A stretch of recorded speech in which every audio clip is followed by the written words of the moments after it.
Hello viewers, সুষ্ঠি শিক্ষালে সবাইকে স্বাগত জানাই। পিএসসি ক্লার্কশিপ রেজাল্ট আপডেট নিয়ে চলে এলাম।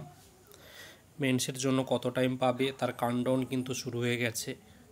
অফিসিয়াল তথ্য সহ বিস্তারিত জেনে নাও।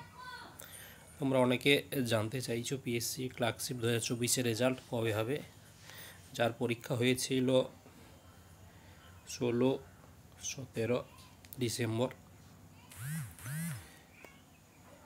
আর রেজাল্ট জেনে নেবে। তোমরা জেনে থাকবে 2019 সালে পিএসসি ক্লার্কশিপের যে ভ্যাকেন্সি বেরিয়েছিল তার পরীক্ষা হয়েছিল 2020 সালের 25শে জানুয়ারি। একদিন আগেবারে পিএসসি ক্লার্কশিপ পরীক্ষা করেছিল, তখন লকডাউন চলছিল। তার রেজাল্ট বেরিয়েছিল 24/7/2020 তারিখে, অর্থাৎ 6 মাস পরে পিএসসি ক্লার্কশিপ 2019 সালের ক্লার্কশিপ পরীক্ষার রেজাল্ট বের করে দিয়েছিল। তাহলে এইবারে আশা করি তাহলে 6 মাস পরে তোমাদের ডিসেম্বরে পরীক্ষা হয়েছে, ডিসেম্বর থেকে 6 মাস ধরে নাও। তাহলে ওই এপ্রিল মে নাগাদ তোমাদের পিএসসি ক্লার্কশিপ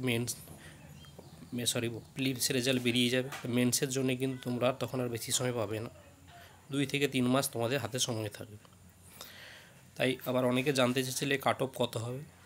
পিএসসির এইবারে যা প্রশ্নের স্ট্যান্ডার্ড এবং যা শূন্যপদ রয়েছে, যা স্টুডেন্ট পরীক্ষা দিয়েছে, সেই নিরিখে তোমাদের এইবারে জেনারেলদের 55 থেকে 60-এর মধ্যে কাট অফ থাকবে। এসসি এসটি হলে এসসিদের একটু কম থাকবে, তোমাদের আশা করি 50-এর কাছাকাছি, এসটিরাও 40-এর কাছাকাছি হয়ে যাবে। যাদের ওই কাট অফ হবে তারা আজ থেকে শুরু করে দাও। হ্যাঁ, আর একটা গুরুত্বপূর্ণ তথ্য, পিএসসি কিন্তু তার প্রশ্নপত্র আপলোড করে দিয়েছে, তোমরা ওয়েবসাইটে গিয়ে দেখে নিতে পারো। আর তোমাদের এবারে কিন্তু ওএমআর শিটের কার্বন কপি ওয়েবসাইটে দেবে, তোমরা লগ ইন করে ডাউনলোড করে নেবে। আর মডেল উত্তর দেবে, সেখান থেকে তোমরা কে কত পাচ্ছ তা তোমরা হিসাব করে নিতে পারবে। তাই আজ থেকে তোমরা মেন্সের জন্য প্রিপারেশান শুরু করে দাও। আর যারা আমাদের চ্যানেল নতুন তারা অবশ্যই চ্যানেলটি সাবস্ক্রাইব করে রাখবে, পাশে থাকা নোটিফিকেশান বেল আইকনটি প্রেস করে রাখবে, আর চ্যানেলটা অবশ্যই লাইক শেয়ার করবে।